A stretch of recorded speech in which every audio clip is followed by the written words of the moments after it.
The only people who don't want to disclose the truth are people with something to hide. In your new book, Restoring the Republic, I read you believe there is or should be another revolution, a second revolution coming. Would you speak to that?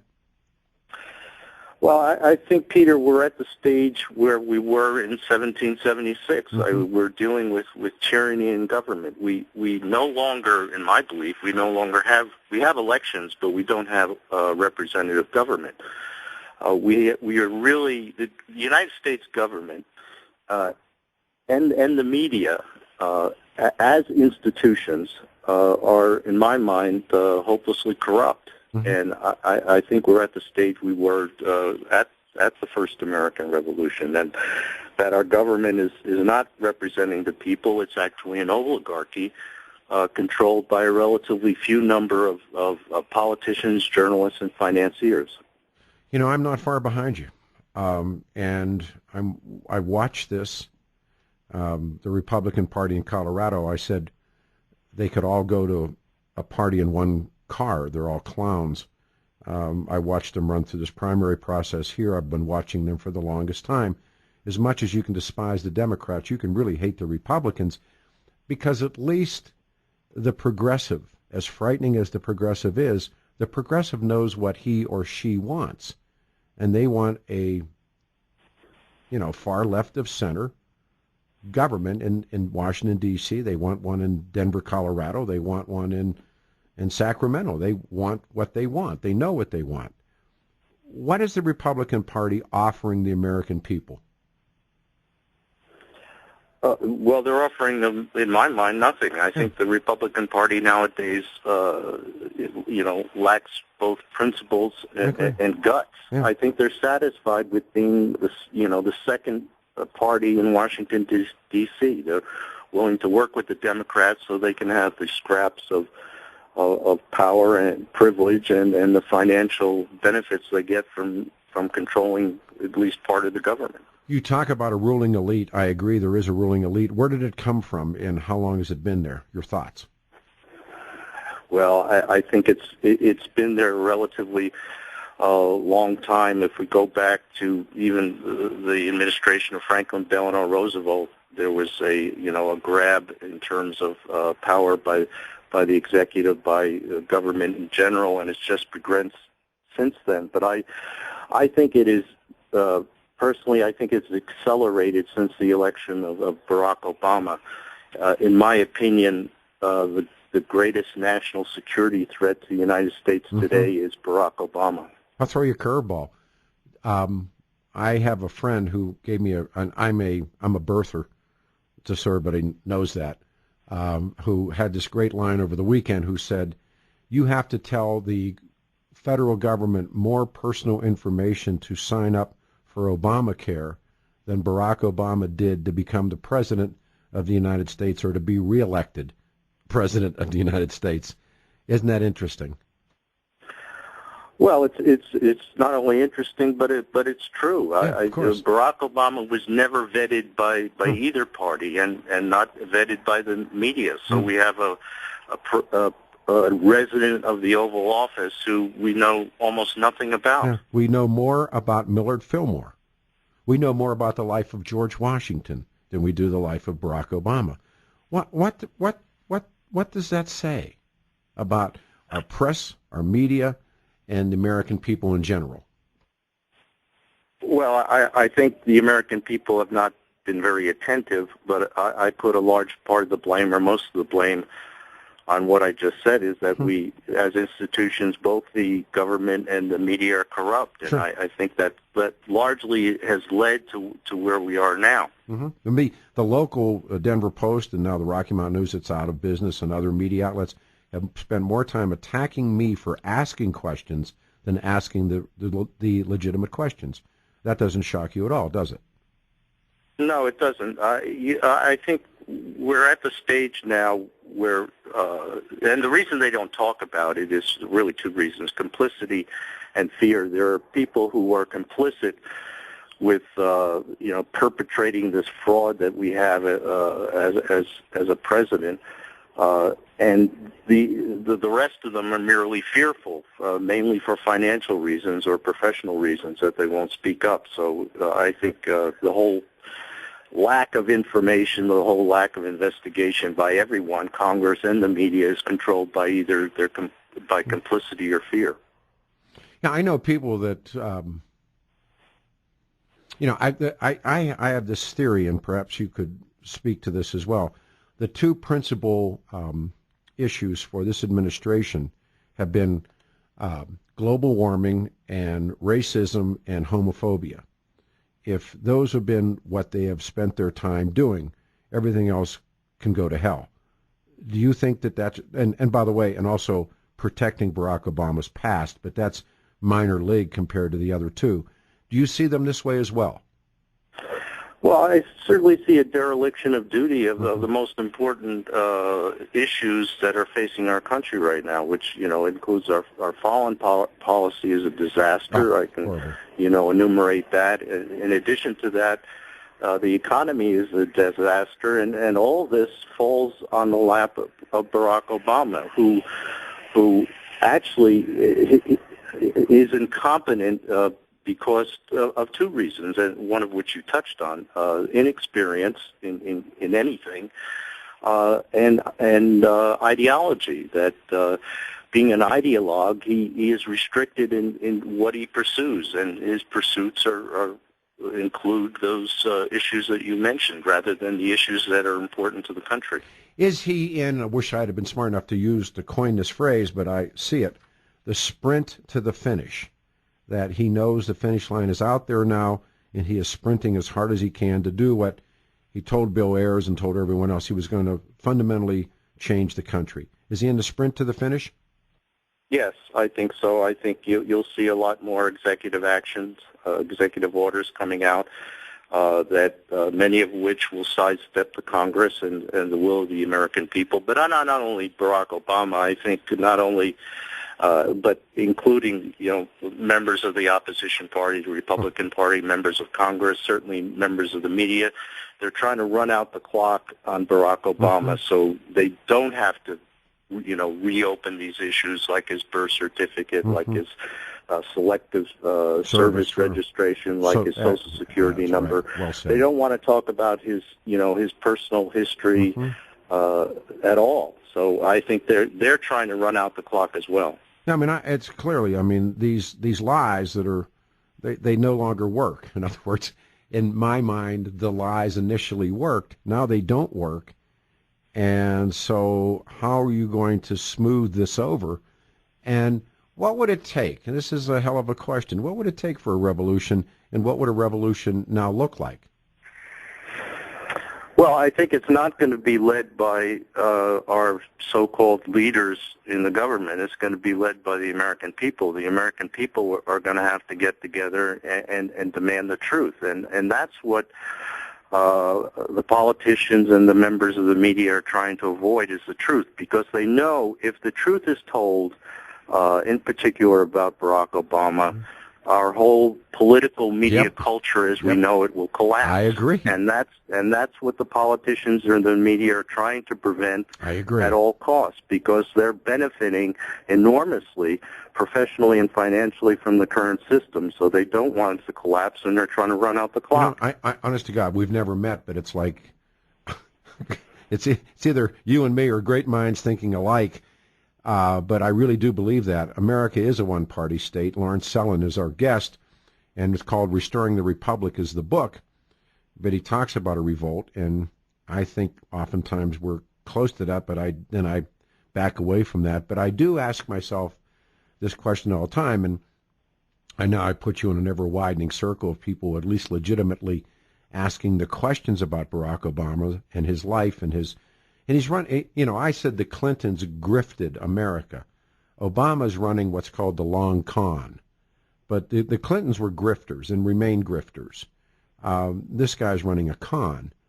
What would happen when the con's exposed? Because all the nightly news shows, all the big newspapers, media, Hollywood, as you point out, these elected officials, Republicans and Democrats alike, they have all climbed onto that bandwagon. And what would happen if, in fact, the truth were to be found? Well, I think our political media culture as we know it, which I think is corrupt, would collapse like a house of cards. They're desperately trying to prevent that because they would, as you say, they would be caught essentially naked in having Why didn't you do this? Perpetrated this conspiracy of silence for this many years. You were told, and you were told by smart people, this guy doesn't have the paperwork. He doesn't have his documents. He doesn't have his credentials. He doesn't have his bona fides, as the historians call them, bona fides. They don't exist. Or if they do exist, they're under lock and key. As you point out, his SS number, his draft registration, the birth certificate, just, locked away documents from school and who he said he was, and this claim they made the other day about their student loans. Where did they ever get student loans? Where did he get a student loan? And we go on and on and on and on, and yet no one wants, if you ask that question, and Lord knows I've learned this, you are a Klansman, a Nazi, a racist. No one answers the questions. They simply go on the attack and say that you're a bad guy for asking questions. What kind of a country do we live in now? Well, that's the same things that they use in countries like the Soviet Union, where if you questioned the authorities, you were actually you're considered crazy. insane. No, you're insane. That's right. You're insane, and you were committed to a mental you went institution. You went into the gulag. Right, or you went into the gulag. So I think we're essentially seeing the same type of reaction from the politicians and the media today when we ask, legitimate questions about Barack Obama. For the people who don't know, the Soviet courts would do. You had to be crazy if you didn't love Marxism. If you didn't love Leninism, there was something wrong with you, not the state. State was perfect. You were wrong. So they would take guys, and Solzhenitsyn writes extensively about it. Others wrote about it.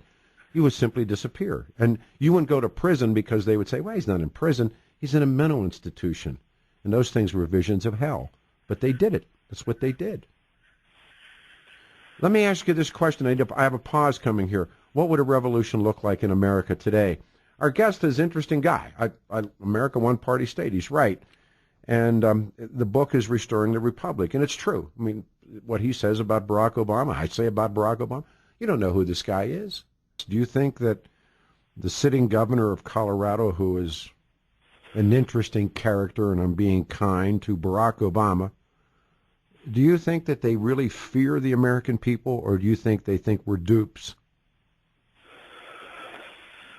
Well, I think they would like to think we're dupes, and I think underlying that false sense of self-confidence that Barack Obama exudes is a great fear of being exposed, and he is the center of gravity here. I think if you expose Barack Obama, as I said earlier, the whole house of cards will fall, and I think largely that is why the politicians and the media are trying to protect him, because they know if he goes down, they will go down with him. And in fact, Obama will probably bring them down with him.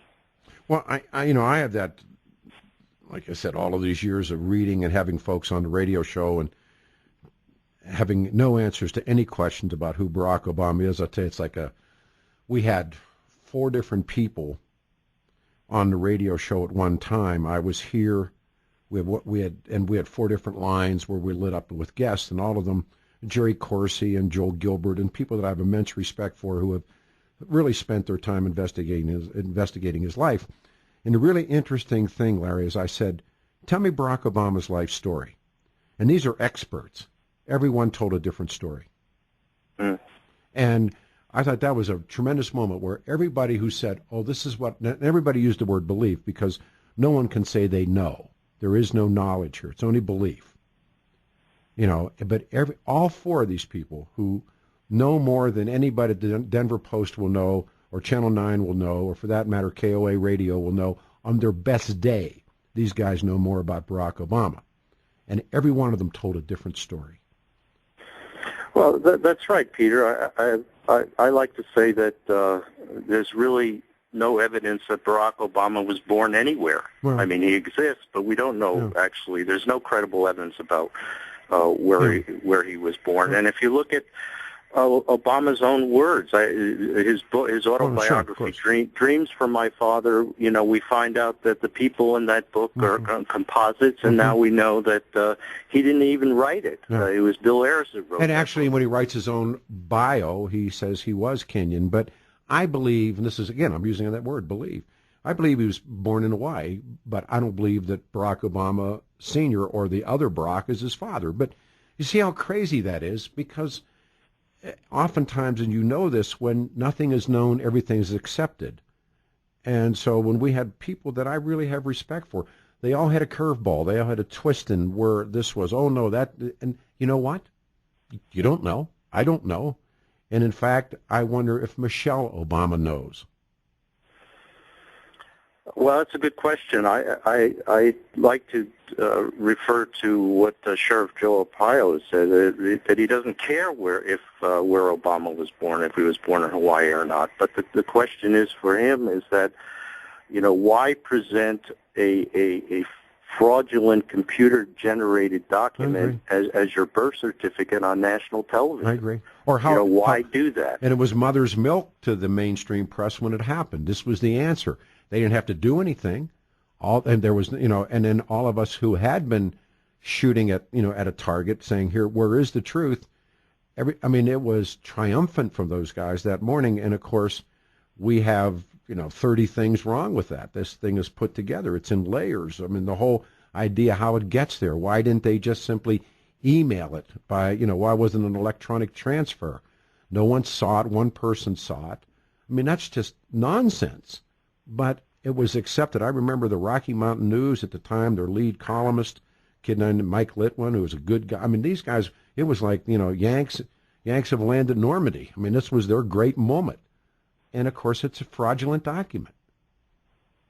Well, all the experts have said that it's fraudulent. Sure they did. I don't think I have not heard of any expert who says it's authentic. Well, of course it isn't. But if it were just that, no, I agree. It shouldn't be acceptable, but it could be. But it just falls in line with everything about this individual. That the Selective Service Registration. I don't know who produced that. No. Well, yeah. I think he got that when he was getting ready to run for statewide office. This is my belief that. They were doing a background. They said, you never did any of this stuff, and it doesn't add up. Or maybe you didn't do it because you told people you were a foreign national and were not required to. We don't know an answer to that. But then they said, well, we better. But then they made one up. I think that's pretty much. I don't think he ever registered for the draft for whatever reason. But he didn't have himself. He was a foreign national. He didn't have to do that. Yeah, right. And his Social Security number fails. The U.S. government's own E-Verify system, which is used to verify someone's Social Security number. But here it is. He probably got one issued to him in Hawaii as a kid there's a set-aside with Social Security for foreign nationals. And my best guess, when he was hooking ice cream into Baskin-Robbins, he got one. But he got one for foreign kids. And he can't show that. And so I think that Toot probably did it, did the hook out of that dead guy out of Connecticut. But I think that the reason they did it, or did it later, was because he legitimately had an SS and an SSN, but it was an issue to foreign nationals living in the country. Because there's a whole set-aside thing in Social Security that, and he has a number that he not only shouldn't have, it comes from a place he shouldn't have it, but that doesn't matter to the Denver Post or to the evening news. It just doesn't matter. And I'm thinking to myself, of course it matters. It's part of the jive. It's part of the grift, isn't it? Or the con, rather. Right. And I think the American people can survive anything, but they can't survive not having the truth about what's happening in their own country. Last question. Yes. The number of people who simply live from the government every day. If this revolution happens, what happens to all the people who have become so dependent for the government to take care of them? Well, I think the people who are real need will be taken care of by their neighbors. I think the American people are very generous and in fact very forgiving of people, but they're not going to be forgiving if these politicians and the media continue to perpetrate this fraud. I agree. Which is actually, the greatest constitutional crisis in U.S. history. I agree. You're great. We'll put you in rotation, Doc. We'll get you back again and again. Let's see what happens. Like I said, it's going to be a hell of a ride, but it's going to take somebody. And it's not, it's just going to be like some doofus that does a radio show and some guy that writes a book. We ain't the ones, but all we can do is keep the heat on. But I appreciate it. Thank you for coming on the radio show, and have a good day. We'll talk again, sir. Thank you. Yeah, thank you, Peter. You're welcome. The only people who don't want to disclose the truth are people with something to hide.